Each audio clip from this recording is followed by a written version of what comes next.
Hello. I missed guys. I really did. 14 days gone, and it's like I've been gone for 20 million years. Who are you, anyway? Well, today we have a really special episode for you guys, because today we're not doing one movie or two movies or talking about a TV show or something like that. No, we are reviewing an entire fucking film festival. Today and tomorrow, we will be watching 10 movies. Most of them haven't been released at all. They're still coming this year. Some of them are already on iTunes. We don't know. We really don't. But it's going to be fucking exciting as fuck. And this is the first time this show is going to look way different than usually, because we're not just going to be in this fucking room, we're going to be all over the place. All over the place, the north or the south, the east or the west, there's half of the world tattooed on his chest, and all over the place.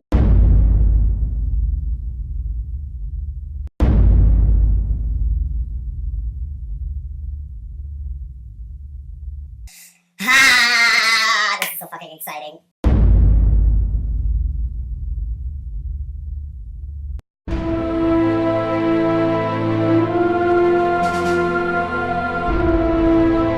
Well, hello there, and welcome to the Movie Void, where we review whatever the fuck we feel like reviewing. And as I mentioned before, we are going to the Fantasy Film Fest Nights today. The Fantasy Film Fest is a little festival that started in 1987 here in Germany, originally in Hamburg. 30 years later, it's become 3 little festivals. We have the big Fantasy Film Fest, which lasts 8 days, and they show 5 movies a day. We have 2 little festivals, the Fantasy Film Fest Nights, which we're doing today, where they show 10 movies in 2 days, and the Fantasy Film Fest White Nights, where they do the exact same thing. Okay, so this is how it's going to go down. Down there in the description of this video, you will see a lot of times where we review each movie that we saw. I am not going to make any spoilers. I am just going to talk about how the movie was, and if it's worth watching and shit like that, and things to point out about it. I am just so fucking excited. Jibbity scopity skippity. Chomp, chomp, chippity chomp. Well, with that being said, let's leave this room on this show for the very first fucking time.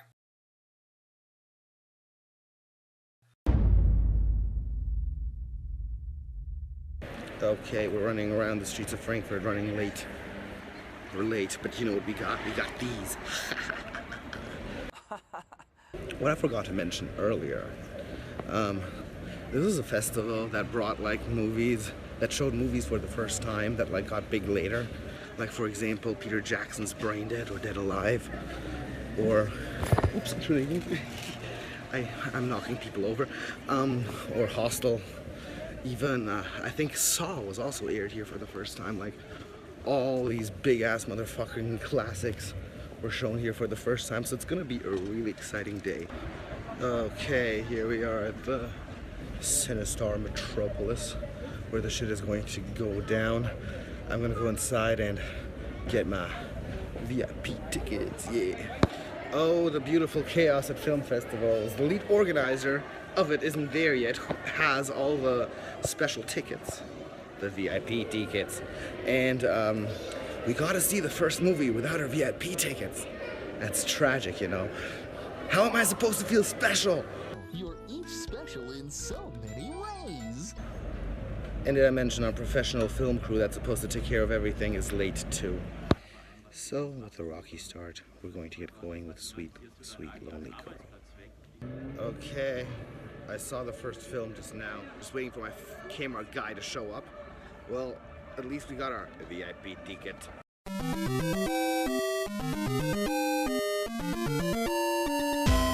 Okay, this is our camera guy. We are going to switch from iPhone quality in 3, 2, 1. Did I mention earlier that we were off to a rocky start? Well, it got worse. The first movie was just the definition of a rocky start. I mean, I have a hard time with art house films anyway. Like, generally, art house films are always so fucking pretentious, but this just fucking took the cake. It was a beautiful film called Sweet, Sweet Lonely Girl. And it's about this bland-looking chick called Adele, who is sent by her family to take care of her aunt. And her aunt is like stuck in this room. She can't get out. She has this disease that doesn't allow her to leave the house. And Adele's job is like to get her the products that she needs to clean up the place and like just generally take care of the aunt and the house. And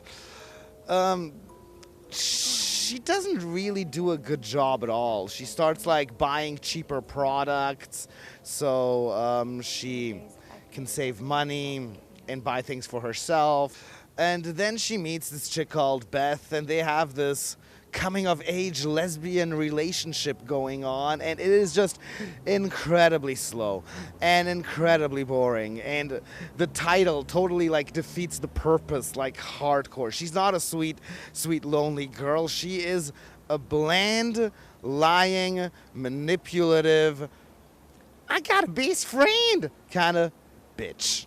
And you don't feel for her. You don't give a shit for her. Even though the character is well constructed, she's just like a fucking hoe. And the end of the film is very, very confusing. You don't really know what happens. And I'm already spoiling way too much by telling you the whole entire plot of this whole thing. But I'm not going to tell you how it ends. But I can tell you that the ending is just like a big, confusing disappointment because you don't really know why the ending took place the way it took place. It just leaves you like with thousands and thousands of questions and moves incredibly slow and doesn't have a single character in the movie you'll really like at all. So I can't really recommend this at all. So I am going to give this motherfucker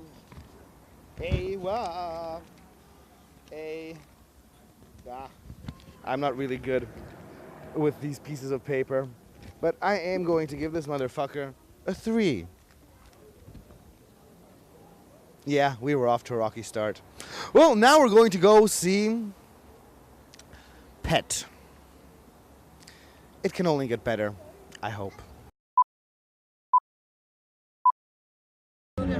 Just saw Pet. I will now wine and dine before the next review.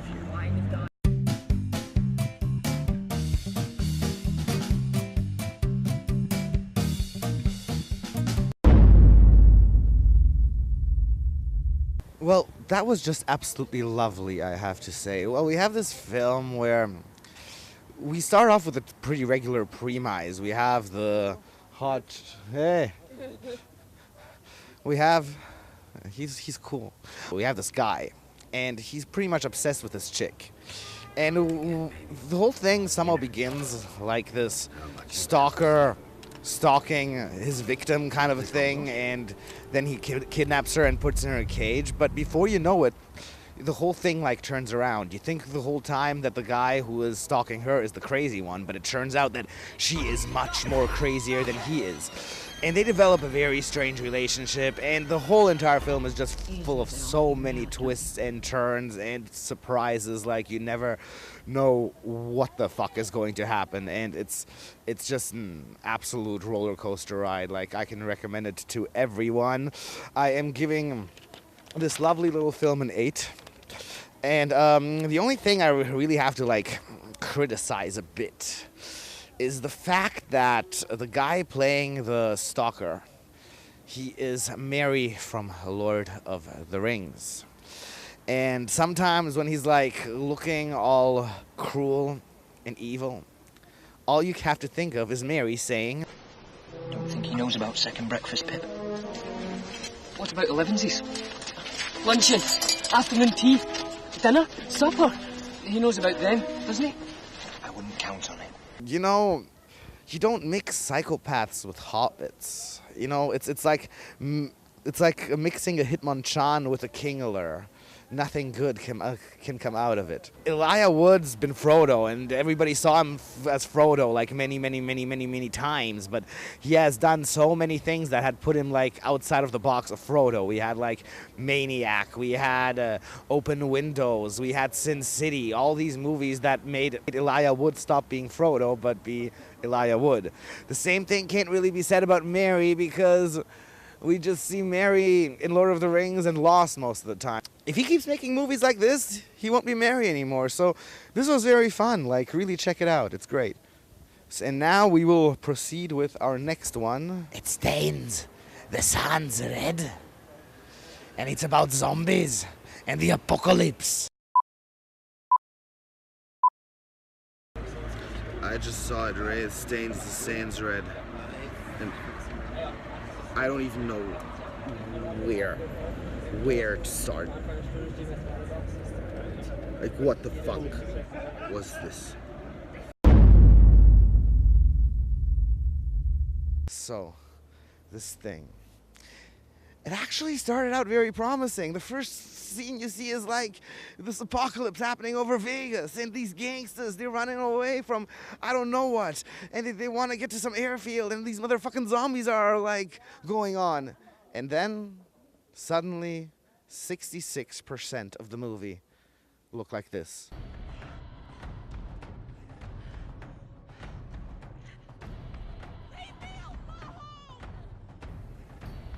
They look exactly like this. Nothing else is going on.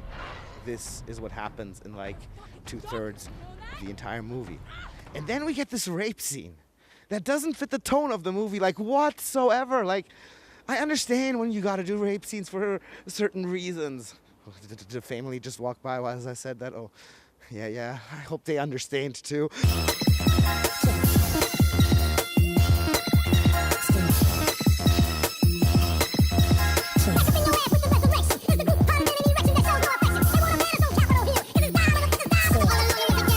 But anyway, I understand when you gotta do that. I spit on your grave and shit like that. Even things like those home invasion films, like, what was that motherfucker's French guy's named? Kidnap, yeah. It fits perfectly, but why why do that? For what reason? And then after that, the movie gets really stupid, because you start getting like Twilight type of relationships with the zombies going on.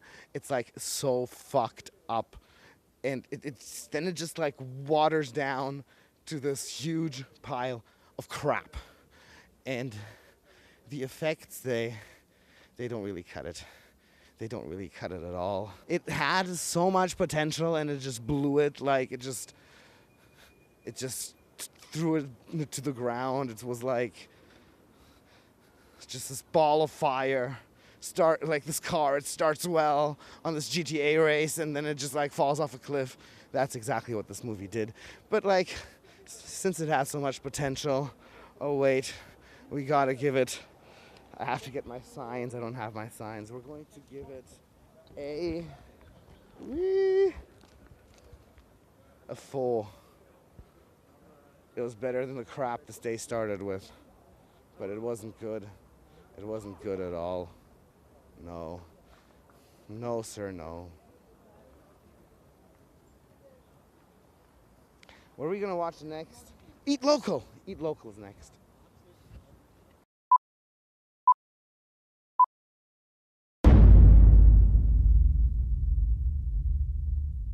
We're recording at illegal places, so I'm going to make this one snappy. Eat Local. Eat Local is quite a fun movie in the tradition of things like What We Do in the Shadows or Shaun of the Dead.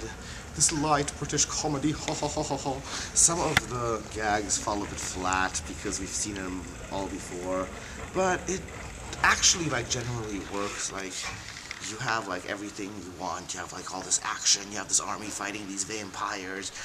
You have humans versus vampires. You have army people versus vampires. Everything's like, there's some drama. There's a lot of fun. Like, the movie's a little bit all over the place, but it still makes sense to see. Like, there's nothing really bad to say about it. Like, it totally works for what it is. So we are going to be nice enough, and we are giving it a 7.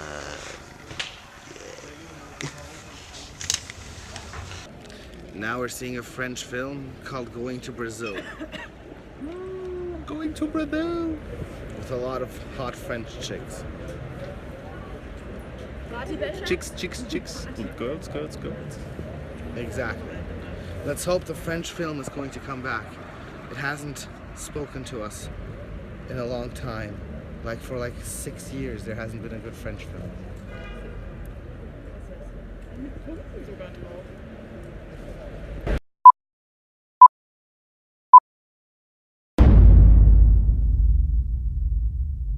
Well, the day has come to a close, and the French, they didn't impress us as much as we were hoping for, but they haven't been doing that for 7 years, so who gives a shit? Well, we had the French actually doing a comedy this time, and we had these 3 girls going to visit a friend who's getting married, ending up in a club, and one of the girls ends up killing this guy. And then they get there to the wedding and they found out that they killed her groom. And then the whole entire thing unravels and we get like this chaos and all this bullshit. And it's actually really looking good. We really have a good premise. And you're like thinking, oh my god, this movie, it can be totally cool. And it stays generally cool, but what happens is it slowly transforms into this coming of age chick flick. And which is not bad at all, but it's like something you just like really recommend chicks to see. Like this isn't something, if 2 guys would watch this alone, they'd be like, dude, no, you're making me watch The Notebook. What the fuck is wrong with you? That's how it would be. So this is like this totally girly kind of thing. It's like this absolute chick flick movie. So it's not bad. It's not bad at all, but I have a dick. I'm sorry, but you still get a 7 for the ladies out there. And we're signing off for tonight. Night 1 has ended, and we are going to have an interview tomorrow with one of the main organizers of the Fantasy Film Fest. So, and there's 5 fresh motherfuckers coming tomorrow. The Belko Experiment, for example, or the Bar. Very nice thing still coming up. And we're wasted and tired and dead. I'm tired, I'm wasted, I love you, darling. And saying good night. Bye-bye.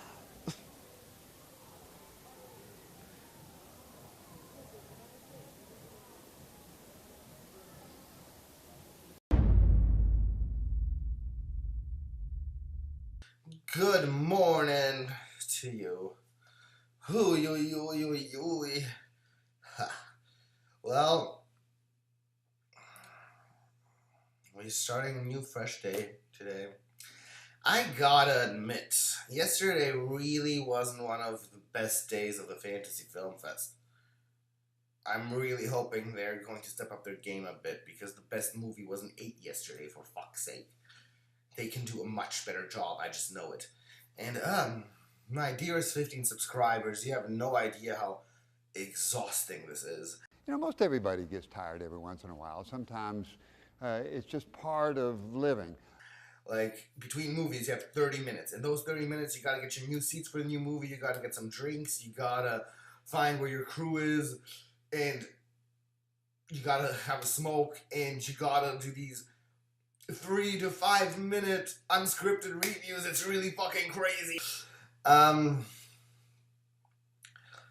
We are now going to go back to the movies, and we are going to have our first Movie Void interview with one of the main organizers of the Fantasy Film Fest, Freddie.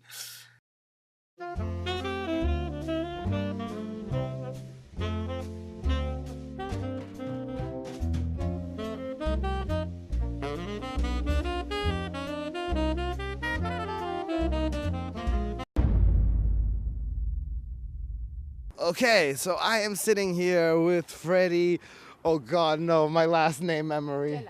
Dellert. Fredi Dellert, who organizes, one of the main organizers of the Fantasy Film Fest. she has seen very many movies recently. So how many, you practically decide which movie gets to go on and which one doesn't, right? Right. And it's throughout the year, it's about 300 to 500 films, including shorts, but still, it's a lot. That really is a lot. That's like twice as much as I do, at least. And how is the procedure usually? Do more people given movies and say, I want you to show my movie at your festival, or is it more that you're like going to bigger festivals and picking out the movies you'd like to see? Well, I have like a work in progress list and try to follow projects from an early status, like script status, yeah, or just announcements to the actually completed film later on, yeah.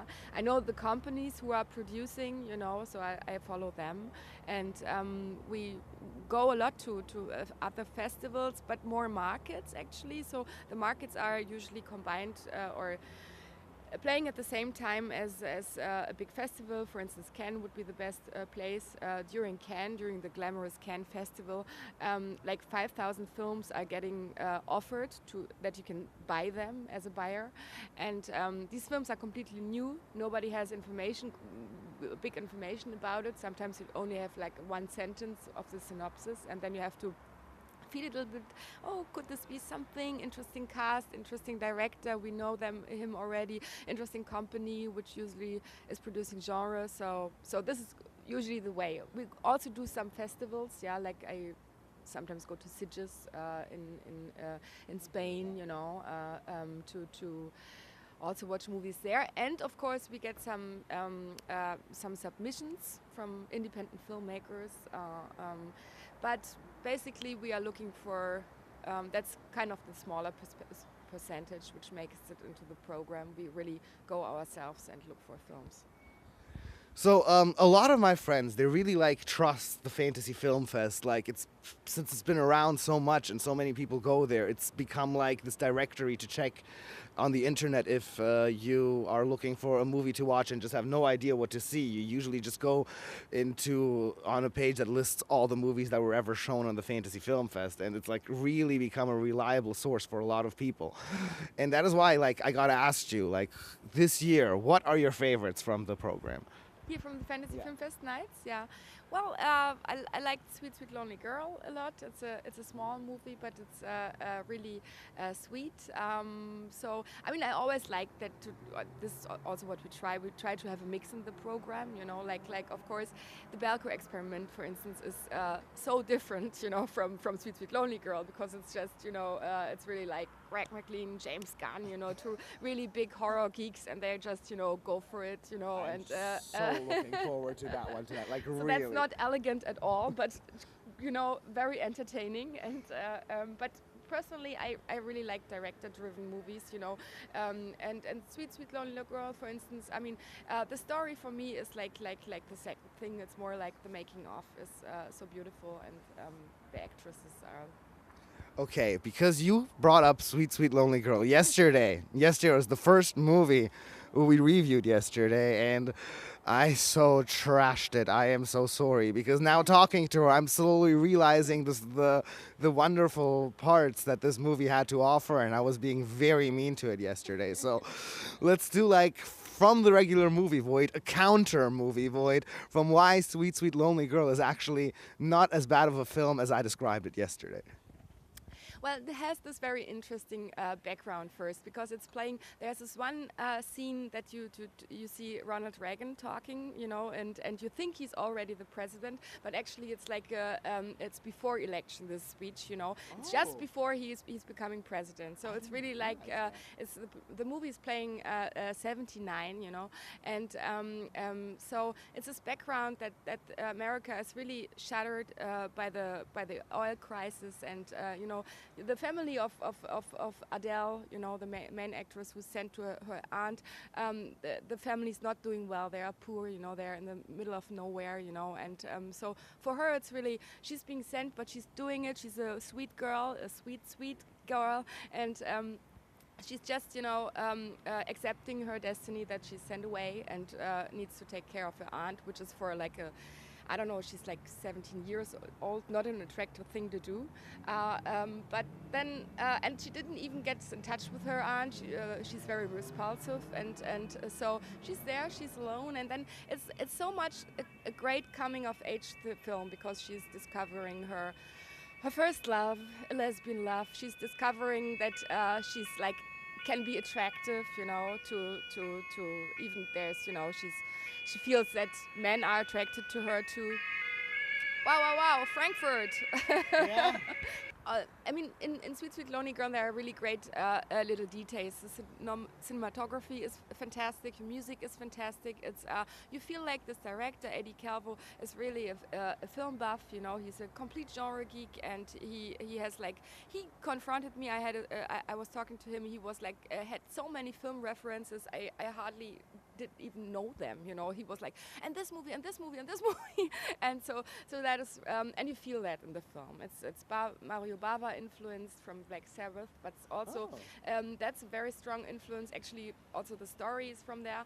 But the biggest influence apart from that is Burnt Offerings, and with Karen Black and Oliver Reed, the movie. And it's you should see that movie again, and then you will feel the context. You are very right, because sometimes, like, when you watch a movie right away, you have a totally different grasp on it because you were in a different mood or something like that. I remember last year, exactly at the Nights, like around this time last year, we saw The Witch, which was part of the program. And after viewing it, I hated it. I really hated it. And the day I woke up, I had that Black Phillip song stuck in my head. And I had all those beautiful images of the movie stuck in your head. So, like, that movie all of a sudden shifted from a movie that I gave, like, 3 out of 10 points to a classic, to a 9 out of 10, to, like, something I'd recommend to so many people because it just stuck with me for a long, long time. So. You know, this is a very creative, artistic thing in these days, because usually you have so many films where just entertaining blockbusters, high budgets, you know. But but you forget them the moment you go out, you know. Like Robert Eggers, you know, the director from The Witch, what he was doing, you know, to have that, it's to make a period piece about witches and make it so that you really have this. It's probably one of the films you will never forget. That's a piece of art. Definitely. So we have the big festival still coming out this year. Do we already know, like, do we have some favorites of what's going to be coming for us? Yeah, but I'm not allowed to give them away. But I can say at this point that we actually are have already some films confirmed, which are great genre titles and also from great directors, and we will reveal them next week. So just a few more days of passion, and also, but this is like really a very early statement. We have high hopes for a very special opening film. Oh. Yeah. That sounds nice. Okay, and another question, since you see so many films, and we are always looking for big, strange things to review at the Movie Void. What was the very worst film you've seen this year? Oh.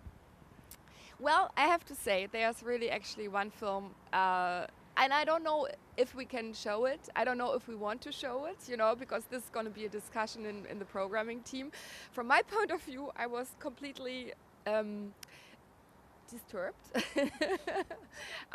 Think Greasy Strangler, but really greasy, you know. I mean, Greasy Strangler was okay, you know, for me. Yeah, okay. But now, maybe you heard about it. It's a Sundance film too. It's Kuzo, it's called. I heard about it. Okay, it's from a musician, right? Yeah. A hip hop artist or something. I don't know him.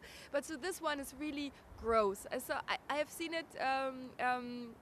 Very early. I was expecting more like a blood woo thing, and thought, oh great, I do this before breakfast, you know, and and I was like, you know, I don't want to see these images, yeah.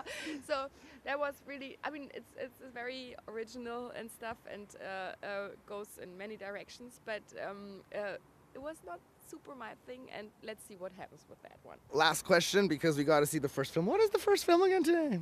It's Alone. It's a French French fantasy science fiction film, very well produced, and it goes in many directions. It's a little bit for a youth audience because the actors are all very young, but it's You will see.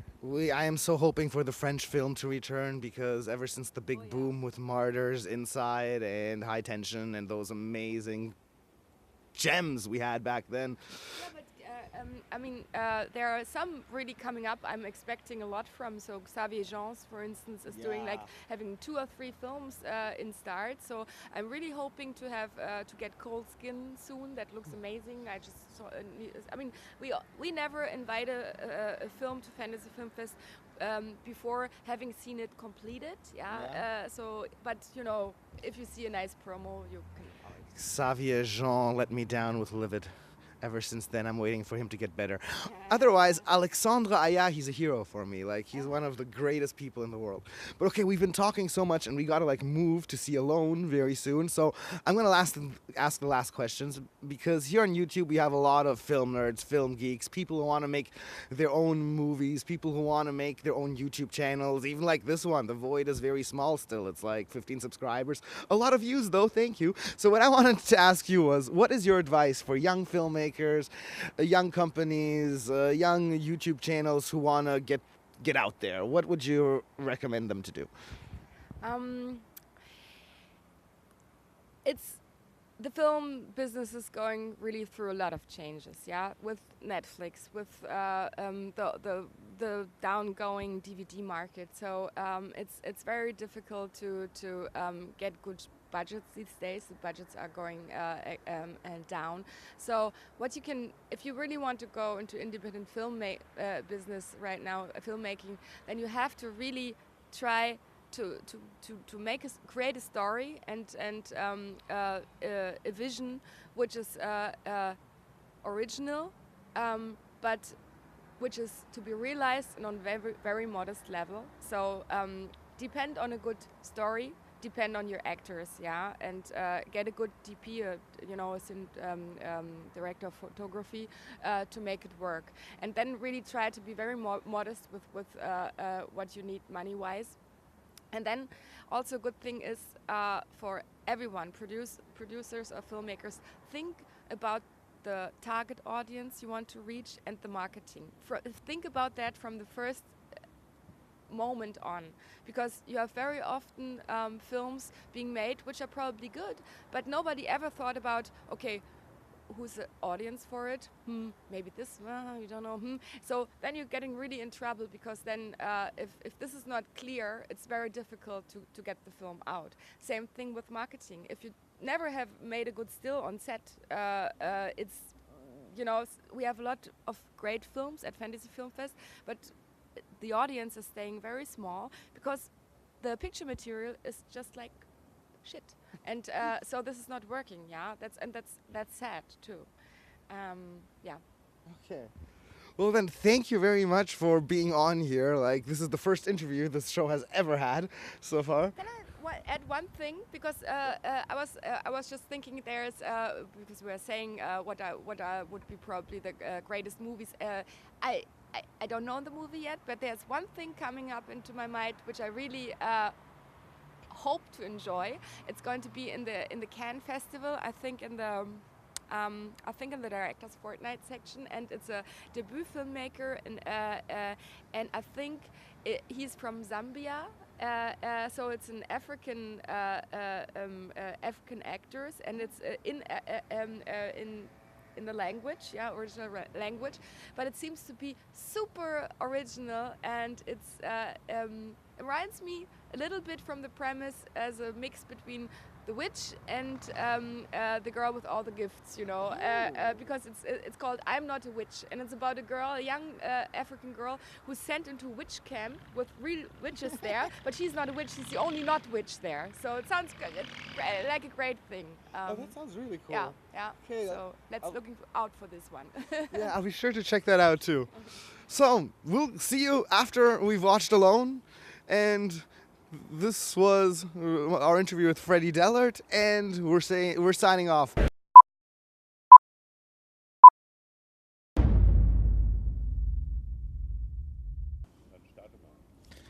Okay, we just saw Alone, original title Seul in French, and well, the apocalypse. I've seen it so often recently, like in so many different movies. I've seen the apocalypse or an apocalyptic situation that if the apocalypse would actually happen in real life, I would just like probably be like, oh, hi apocalypse, what's new with you? Oh, hi, Danny. We have these kids like really in their early teens. They wake up one morning and the whole town is empty, and you are already like suddenly in this atmosphere you have from 28 Days Later or the first episode of The Walking Dead. Just a bunch of empty streets running and these kids running around trying to figure out if anybody is still alive. And it's actually pretty cool and pretty friendly. It's actually a lot of fun to see in the beginning, and especially like for a younger audience. Like I could so like see young teens getting into this shit. But the thing is that after a while, this movie becomes incredibly dark and nihilistic. If for any parents out there, if you want to raise your kids to have these totally depressing thoughts on life and these totally negative emotions towards life and just have this general feeling life is awful, you were going to all end up in hell anyway, the world is an awful place to be in, then show them this movie. All your kids will become very depressing, negative creatures. And but generally it has very good characters, it has a very good way of storytelling.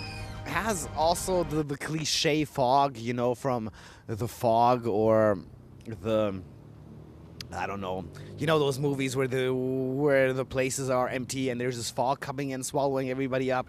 Yeah, it has one of those too. But like, it's worth checking out, even though it lives with a lot of cliches, even though it's a little way too depressing to be a kids movie. It's good to see, like really. For a French film especially, the French are slowly getting their act together again, so this was actually pretty good. We are going to give this movie a 6 out of 10. And now we're watching The Berlin Syndrome, and we're late.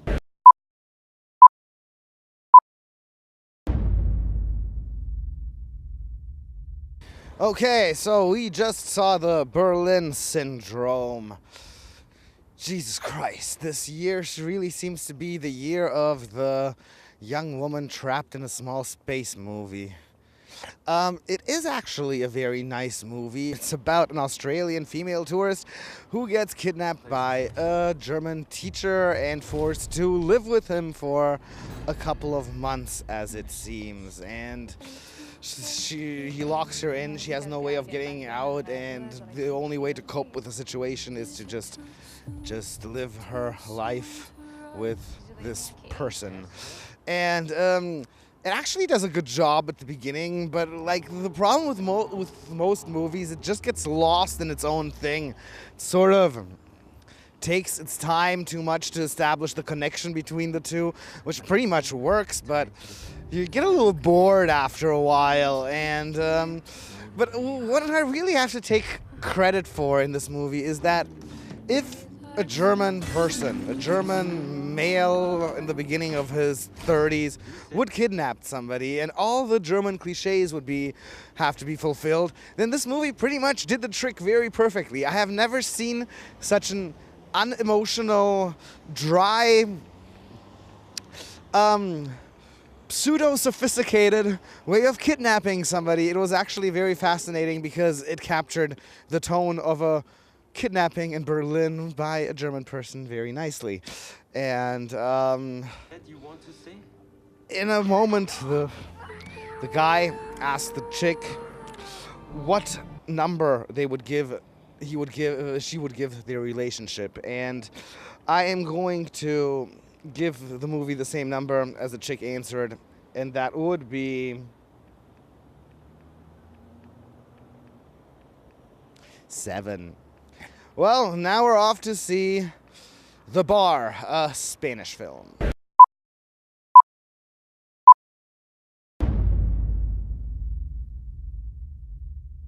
Oh, hello, fellow movie makers. I see you're shooting porn. Fascinating. But you guys just got balls and no dicks. But you're still shooting porn.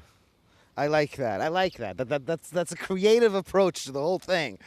Well, I just saw El Bar by Alex de Iglesias, a guy who has brought us many nice things before, like The Perfect Crime or The Beautiful Witching and Bitching. I really liked those movies back in the day because he had a very nice way of making black comedies, like really dark comedies.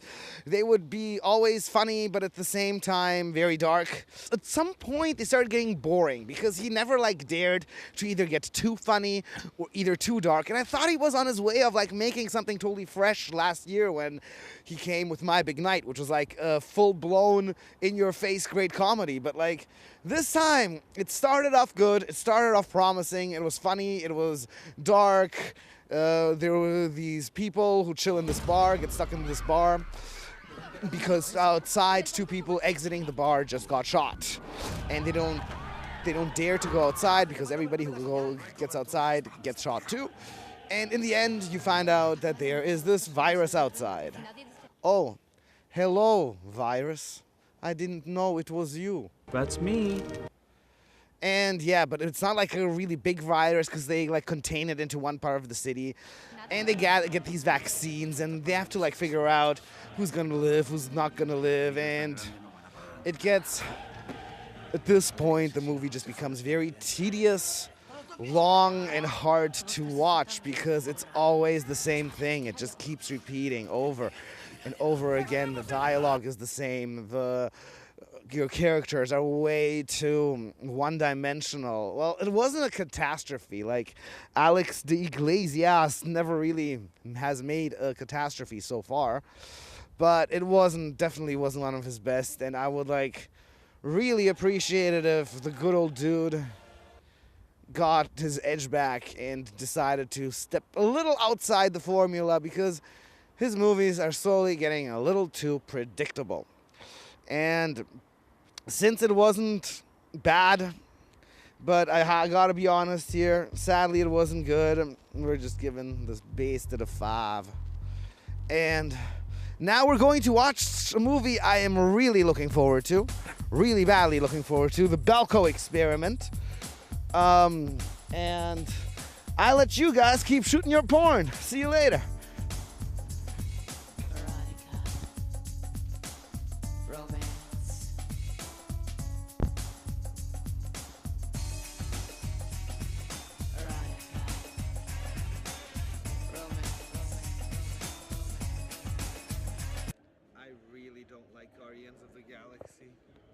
At all. But still, we're gonna see a James Gunn movie now. Yay!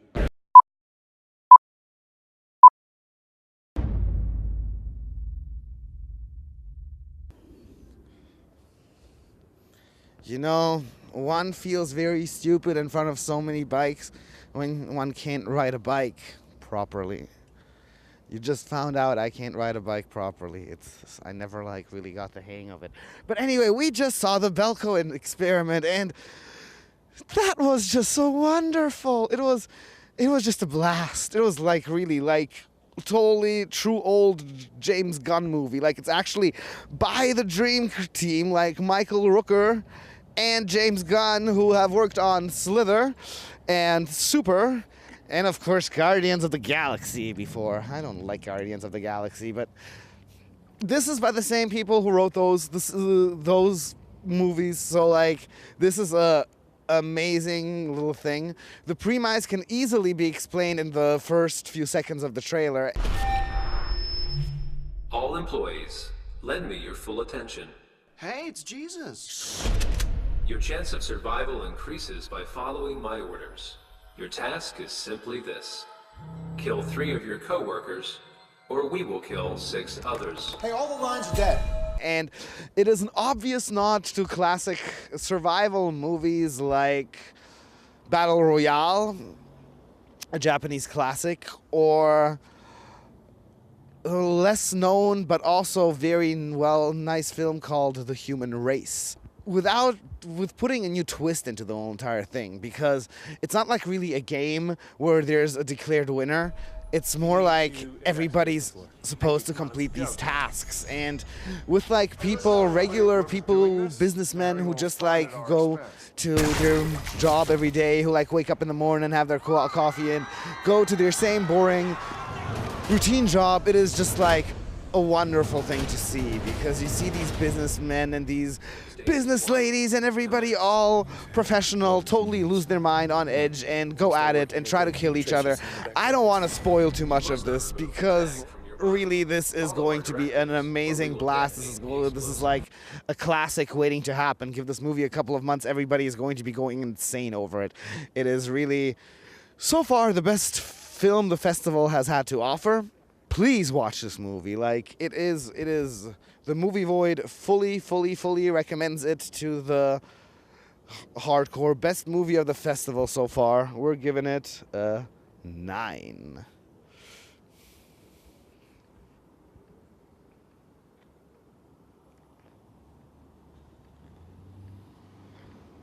And now we come to the very sad part of the whole entire story, because we are saying adieu soon, because now we are watching the last movie of the Fantasy Film Fest Nights 2017. You know, most everybody gets tired every once in a while. Sometimes it's just part of living.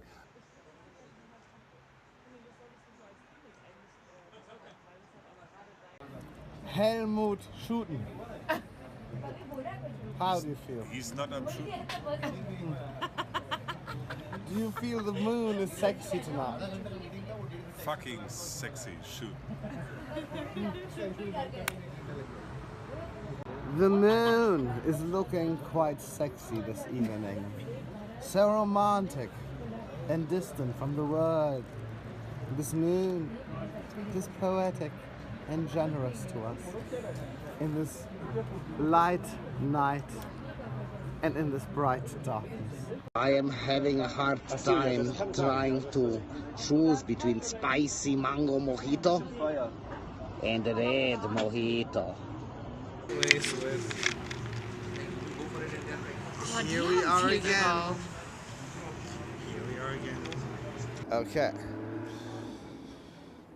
I have decided to drink the spicy mango mojito, and I have to say it is very nice, actually. Just like the film we just saw, the LimeHouse Gollum. And the LimeHouse Gollum is like a movie that seems to have been extinct. It's the type of film like those Jack the Ripper movies, or things like Interview with the Vampire. If anybody remembers the early 90s versions of Dark Shadows, it like captures this totally beautiful Elizabethan time of murder in the streets of London, where everybody's dark and wearing hats and looking all profound and sophisticated. Master Shakespeare would have been proud. It has these beautiful lines like, "It was a fine, bright evening, and a murder had taken place. I took out eyes in case my image had been imprinted upon them." And you just are so sucked into this wonderful story. I think I have like a new favorite actress tonight. Like, for fuck's sake. Her name is Olivia Cooke, I've just discovered. And sadly, she's been in the first Ouija movie. Yeah. Our main character of this wonderful movie was in Ouija. Well, we all gotta start somewhere. I mean, I reviewed basic shit sting for you guys, like, you know. We all have to do things for attention. So did our lovely Miss Cook. And I hope to see much more of her, but this movie was just really exhilarating. It had so many twists, and it made you think through the whole entire thing that anybody could be the killer. Like, anybody. It did the exact opposite of what basic shit stink did. basic shit stink just asks you the whole time the same question, is Sharon Stone the killer or not? No, in this one, anybody could have been the killer at any single fucking time. That put in that old school setting, in the style of movies you thought were extinct, like Interview with the Vampire and so on, just made something thought to be dead, just like exit from the grave and become its own noodle thing. So seriously, this was the second best movie of the night. First place definitely goes to the Belko Experiment. But we will do everything. We will do the whole summer we will bring it home. But this was just absolutely lovely, the LimeHouse Gollum. And I will give it a 9.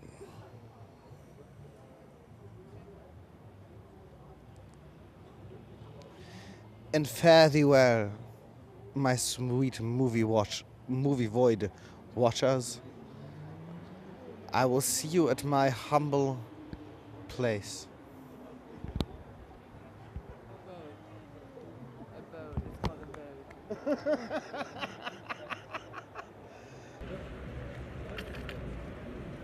No! Live, spicy mango mojito, you must live! He's alive.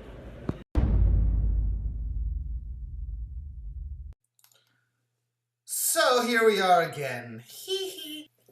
Oh, was that a fucking heavy weekend? We saw a lot of shit. I don't know, looking at the void screen now makes me feel like I got way older over the weekend. I don't know. We did so much.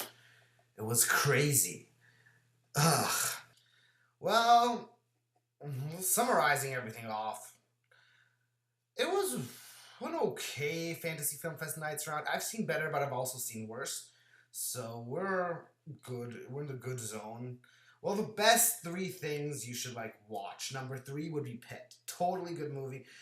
You could actually download it on any kind of platform. I've already seen it on iTunes, so it's available. It's out there. Number 2 would definitely be The LimeHouse Gollum. Beautiful little piece. Beautiful little piece. And number 1, of course, the amazing, brilliant Belko Experiment. And I am not going to talk about sweet, lonely. It's just a too big mixed bag. People can love this, people can hate this. I'm not that big of a fan.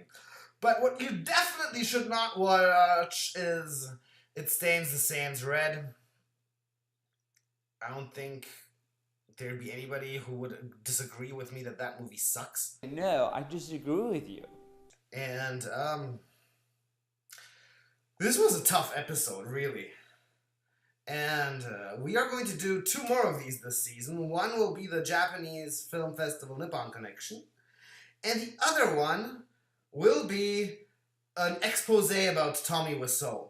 I kid you not. That's going to be fucking crazy. So please, if you enjoy the shit we do, because we really love this, and we want to give you a lot more to come, please, please, please subscribe. Good things will happen to you if you subscribe to this channel. You will sleep well, you will eat well, you will say, oh hey, how you doing? And next episode we'll be doing just another classical horror flick. I really need a regular void after such a huge episode. And you will see me when you see me. See ya. Wouldn't wanna be ya. Yes, you little twat talking to Pierce Brosnan. Yes, you will. This was the Movie Void. We're out.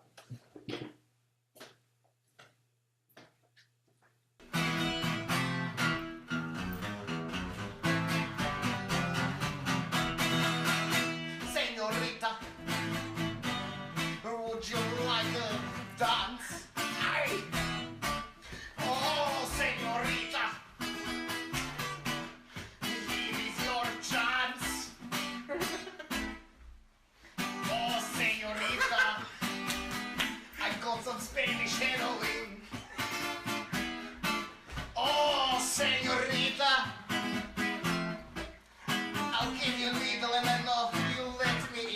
fucking sexy Schuhten.